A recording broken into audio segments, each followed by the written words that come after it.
ప్రియమైన సహోదరీ సహోదరులకు ప్రభు పేరిట వందనాలు.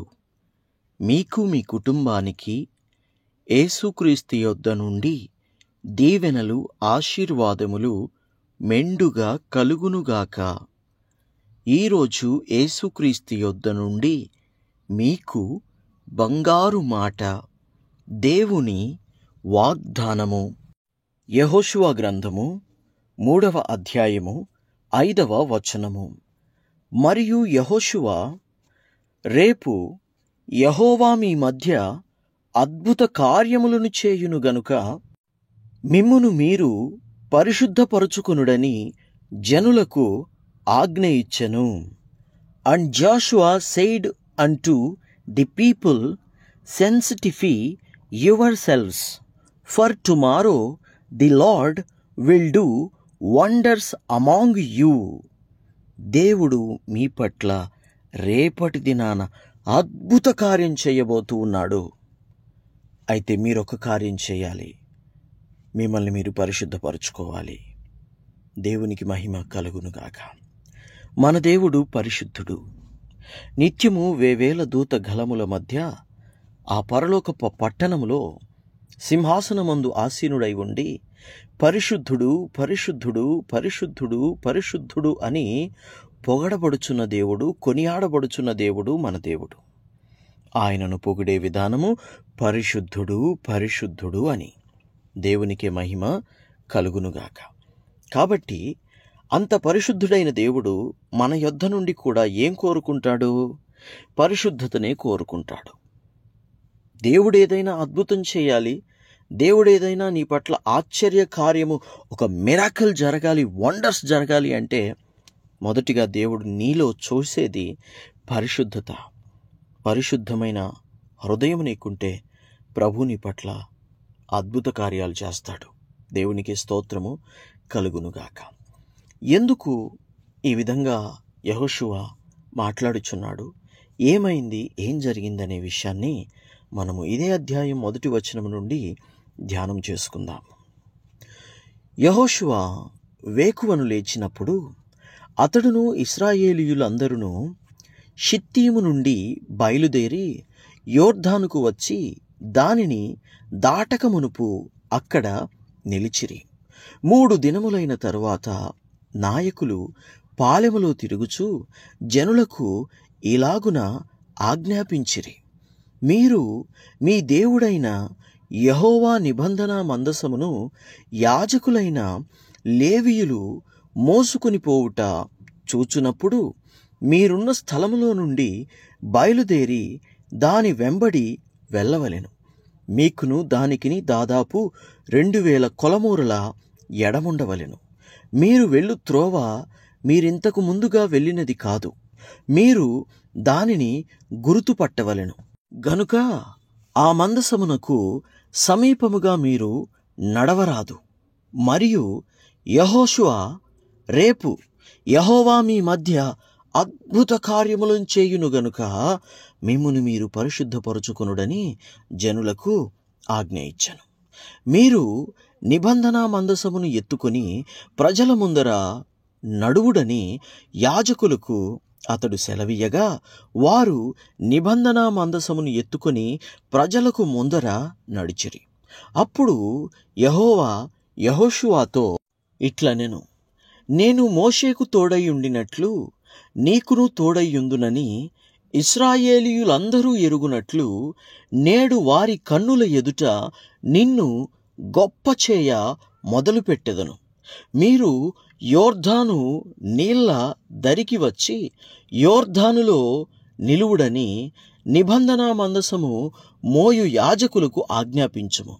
కాబట్టి యెహోషువ, మీరు ఇక్కడికి వచ్చి మీ దేవుడైన యెహోవా మాటలు వినుడని ఇశ్రాయేలీయులకు ఆజ్ఞాపించి వారితో ఇట్లనెను, సర్వలోకనాథుని నిబంధన మందసము మీకు ముందుగా యోర్దానును దాటబోవుచున్నది గనుక జీవము గల దేవుడు మీ మధ్యనున్నాడనియు ఆయన నిశ్చయముగా మీ ఎదుట నుండి కానానీయులను, హిత్తీయులను, హివ్వీయులను, పెరిజ్జీయులను, గెర్గేషీయులను, అమోరీయులను యోబూసీయులను వెళ్ళగొట్టుననియు దీనివలన మీరు తెలుసుకొందురు.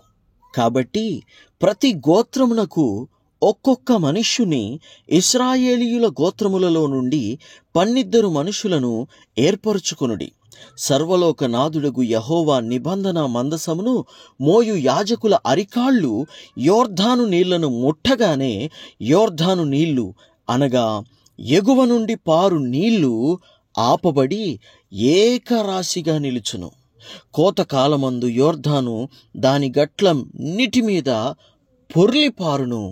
నిబంధన మందసమును మోయు యాజకులు జనులకు, మందసమును మోయు యాజకులకు జనులకు ముందుగా యోర్దానును దాటుటకై జనులు తమ గుడారములో నుండి బయలుదేరిరి.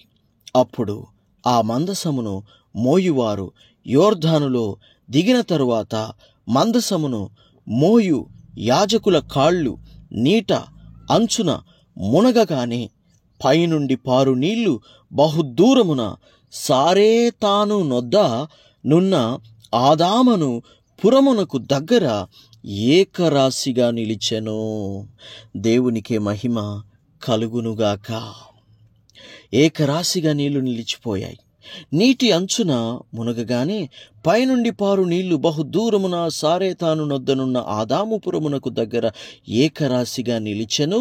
లవణ సముద్రమును ఆరాబా సముద్రమునకును పారునవి బొత్తిగా ఆపబడెను. జనులు యెరికో ఎదుట దాటగా యెహోవా నిబంధన మందసమును మోయు యాజకులు యోర్దాను మధ్యను ఆరిన నేలను స్థిరముగా నిలిచిరి. జనులందరూ యోర్దానును దాటుట తుదమట్టు వరకు ఇశ్రాయేలీయులందరూ ఆరిన నేల మీదన దాటుచు వచ్చిరి. దేవునికే మహిమ కలుగునుగాక. ఎంత అద్భుతము జరిగిందో చూడండి. ముందుగా దేవుడు ఇంత అద్భుతము చేయుటకు వారిని ఏం చేశాడు? ముందుగా పరిశుద్ధపరిచాడు. ముందుగా తన దాసుడైన తన సేవకుడైన యెహోషువతో మాట్లాడి తన దాసుడైన తన సేవకుడైన యెహోషువతో ఆ జనులకు చెప్పించి వారిని వారు పరిశుద్ధపరుచుకొనులాగున మొదటిగా ప్రభువు చేశాడు. వారిని వారు పరిశుద్ధపరుచుకున్న తరువాత ఇక అద్భుతము చేయుటకు, అద్భుతము జరిగించుటకు, అద్భుతము చూచుటకు జనులు సిద్ధముగా నుండి బయలుదేరినప్పుడు యాజకులు ముందు బయలుదేరారు. దేవుని మందసము ముందు బయలుదేరింది. అలా దేవుని మందసానికి జనులకు చాలా దూరం ఉన్నది. వాళ్ళు వెళ్తున్నారు. వెళ్ళిన తర్వాత ఎప్పుడైతే సేవకుల పాదాలు ఆ యొక్క యోర్దాను నదిలో మోపినారో, వారి పాదాలు ఆ నీళ్లకు తాకినయో, అరికాళ్ళు మాత్రమే తాకినవి. ఆ తర్వాత ఇక అక్కడ నీళ్లు ఆగిపోయాయి. దేవునికి స్తోత్రం కలుగునుగాక. పైన నుండి పారు నీళ్ళన్నీ ఒకే రాశిగా, ఏకరాశిగా పైన నిలిచిపోయాయి. కారణం ఏమిటంటే దేవుడు గొప్పవాడు, దేవుడు శక్తి గలవాడు.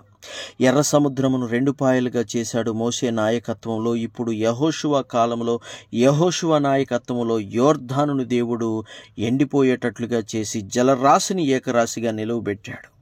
కారణం ఏమిటంటే ఇక్కడ 2 విషయాలలో కూడా మనం ఒకటి గమనించాలి. దేవుడు తన సేవకులను హెచ్చిస్తున్నాడు, తన సేవకులకు విలువనిస్తున్నాడు, తన సేవకుల మాటను స్థిరపరుస్తున్నాడు. దేవుని బిడ్డలారా, మీకెంత ఆస్తి, ఐశ్వర్యము, అంతస్తు, అందము, పేరు, ప్రఖ్యాతి, హోదా ఉండొచ్చునేమో, కానీ దైవజనునికి ఏమీ లేకపోవచ్చునేమో, కానీ దేవుని దృష్టిలో దైవజనుని ప్రత్యేకత ఎంతైనా ప్రత్యేకతే. దేవుని దృష్టిలో దైవ సేవకుడు ప్రత్యేకమైన వాడు. కాబట్టి దైవ సేవకులను గౌరవించండి, దైవ సేవకుల మాట వినండి, దైవ సేవకులను ప్రేమించండి, గౌరవించండి. మీతో క్లోజ్గా మాట్లాడినంత మాత్రాన, మీతో చనువుగా ఉన్నంత మాత్రాన దైవ సేవకుని మాత్రం దేవుడు తక్కువ చేయడు. సేవకులు మీతో ప్రేమగా మాట్లాడేది ఎందుకో తెలుసా? అది దేవుని ప్రేమ. సేవకులు మీతో చనువుగా ఉండేది ఎందుకో తెలుసా? అది వాళ్ళ మంచి హృదయం. దేవునికి మహిమ కలుగునుగాక. కాబట్టి సేవకులు మీతో ఎంత క్లోజ్గా ఉన్నా మీతో అన్ని విషయాలు చర్చిస్తూ మాట్లాడుతూ ఉన్న సేవకులు అన్ని విషయాలు మాట్లాడుతున్నారు, మాతో ఇంత చనువుగా ఉంటున్నారు, ఇంతే నా సేవకులంటే ఏదో అనుకున్నాను అని మాత్రం అనుకోకండి. సేవకులు మీతో అలా ఉండటానికి గల కారణం ఏమిటంటే దేవుని మనసు, దేవుని ప్రేమ క్రియల్లో చూపించాలనే ఒకే ఒక ఉద్దేశము. దేవునికి స్తోత్రము, మహిమ కలుగునుగాక. యెహోషువ వాళ్ళ మధ్యనే ఉన్నాడు, మోషే వాళ్ళ మధ్యనే ఉన్నాడు. కానీ దేవుడు ఎవరిని ఏర్పరచుకున్నాడు? ఎవరి ద్వారా అద్భుతాలు చేయిస్తున్నాడు? మోషే ద్వారా, యెహోషువ ద్వారా. కాబట్టి సేవకులను తక్కువగా చూడకండి, గౌరవించండి, ప్రేమించండి. అది మీకు ఆశీర్వాదం, అది మీకు దీవెన, దేవునికి మహిమకరం. ప్రార్థన. తండ్రి, మీకు వందనాలు. దేవా, మీకు స్తుతులు, స్తోత్రాలు. అయ్యా, మీ సేవకులను మీరు గొప్ప చేయుటకు అద్భుతాలు, ఆశ్చర్యకార్యాలు చేస్తారు. తండ్రి, మీకు వందనాలు. దేవా, సేవకులను ఎంతైనా గౌరవించాలి, ఎంతైనా ప్రేమించాలి. వారికి ఇవ్వవలసిన గౌరవాన్ని వాళ్ళకి ఇవ్వాలి. తండ్రి, అలాగున ప్రతి ఒక్క బిడ్డ నడుచుకున్నట్లుగా సహాయం చేయమని, ఎప్పుడు కూడా వారి పట్ల దైవ భావన కలిగి ఉండుటకు నీ కృప అనుగ్రహించుమని యేసుక్రీస్తు శ్రేష్టమైన నామంలో ప్రార్థించుచున్నాము తండ్రి. Amen, amen, amen.